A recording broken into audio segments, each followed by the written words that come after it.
ಸಚಿವ ಹಿಂದೆ ಸಚಿವರಾಗಿದ್ದಂತಹ ಅಶೋಕ್ ಅವರಿಗೆ ಮಾತಾಡ್ತಾರೆ. ವಿಪಕ್ಷ ನಾಯಕರಾಗಿರುವಂತಹ ಅಶೋಕ್ ಸಾಕಷ್ಟು ವಿಚಾರಗಳನ್ನ ಮಾತಾಡ್ತಿದ್ದಾರೆ. ಕಾಂಗ್ರೆಸ್ ಸರ್ಕಾರ ರಾಷ್ಟ್ರ ಧ್ವಜಕ್ಕೆ ಅಪಮಾನ ಮಾಡ್ತಿದೆ ಅಂತ ಹೇಳ್ತಿದ್ದಾರೆ. ಅದರಲ್ಲೇ ಹನುಮತ್ ಧ್ವಜ ತೆಗೆದು ರಾಷ್ಟ್ರ ಧ್ವಜ ಹಾಕಲು ಎಲ್ಲಿ ಕಾನೂನಿದೆ, ಕಾನೂನನ್ನೇ ಉಲ್ಲಂಘಿಸಿದ್ದಾರೆ ಅನ್ನುವಂಥ ಮಾತನ್ನ ಅಶೋಕ್ ಹೇಳ್ತಾ ಇದ್ದಾರೆ. ಸರ್ಕಾರದ ವಿರುದ್ಧ ವಿಪಕ್ಷ ನಾಯಕ ಅಶೋಕ್ ಕಿಡಿಕಾಡ್ತಾ ಇದ್ದಾರೆ.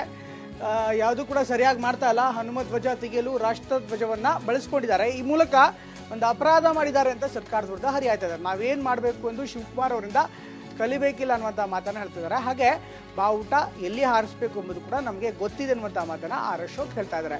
ಇದನ್ನ ಹೇಳಕ್ಕೆ ಅವ್ರು ಯಾರು ಅನ್ನುವಂಥ ಮಾತನ್ನ ಕೂಡ ಕಾಂಗ್ರೆಸ್ ನಾಯಕರಿಗೆ ಹೇಳ್ತಾ ಇದ್ದಾರೆ ಅಶೋಕ್. ಲಾಲ್ ಚೌಕ್ದಲ್ಲಿ ಹೇಳಿದ್ರಲ್ಲ, ಕಾಶ್ಮೀರದಲ್ಲಿ ಪಾಕಿಸ್ತಾನದ ಭಯೋತ್ಪಾದಕರು ಸವಾಲು ಹಾಕಿದ್ರಲ್ಲ, ನಿಮ್ಗೆ ಯಾರ ದಮ್ಮಿದ್ರೆ ಭಾರತೀಯರಿಗೆ ಬಂದು ರಾಷ್ಟ್ರಧ್ವಜ ಆರಿಸಿ ಅಂತ. ಅವಾಗ ನಾವು ಹೋಗಿದ್ದು ಆರ್ಸಕ್ಕೆ, BJPಯವರು ಹೋಗಿದ್ದು, ಸಂಘ ಪರಿವಾರದವ್ರು ಹೋಗಿದ್ದು. ಅವಾಗ ಎಲ್ಲಿ ಕಾಣೆಯಾಗಿದ್ರಿ, ಎಲ್ಲಿ ಅಡುಗೆ ಕೂತ್ಕೊಂಡು, ಯಾವ ಮೂಲೆಯಲ್ಲಿ ಅಡುಗೆ ಕೂತ್ಕೊಂಡಿದ್ರಿ? ಅವಾಗ ನೀವೇನು ಮಾಡಿದ್ರಿ?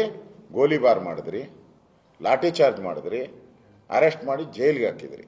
ನೀವು ರಾಷ್ಟ್ರಧ್ವಜಕ್ಕೆ ಭಾಳ ಗೌರವ ಕೊಡುವಂಥ ವ್ಯಕ್ತಿಗಳು. ನಮ್ಮ ಸರ್ಕಾರ ಏನು ಮಾಡಬೇಕು ಅಂತ DK ಶಿವಕುಮಾರ್ ಹತ್ರ ಏನು ಪಾಠ ಕಲಿಯೋ ಅಂಥ ಅವಶ್ಯಕತೆ ನಮಗಿಲ್ಲ.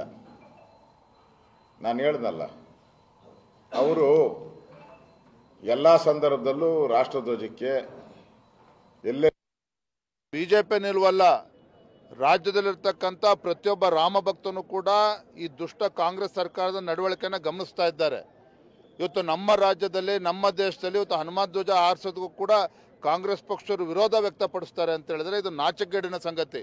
ಇದು ನೋಡ್ಕೊಂಡು ಕಣ್ಮುಚ್ಕೊಂಡು ಕೇವಲ ಭಾರತೀಯ ಜನತಾ ಪಾರ್ಟಿ ಅಲ್ಲ, ಯಾವುದೇ ಒಬ್ಬ ರಾಮ ಭಕ್ತ ಇದನ್ನು ನೋಡ್ಕೊಂಡು ಕಣ್ಮುಚ್ಕೊಂಡು ಕೊಡೋದಕ್ಕೆ ಸಾಧ್ಯ ಇಲ್ಲ.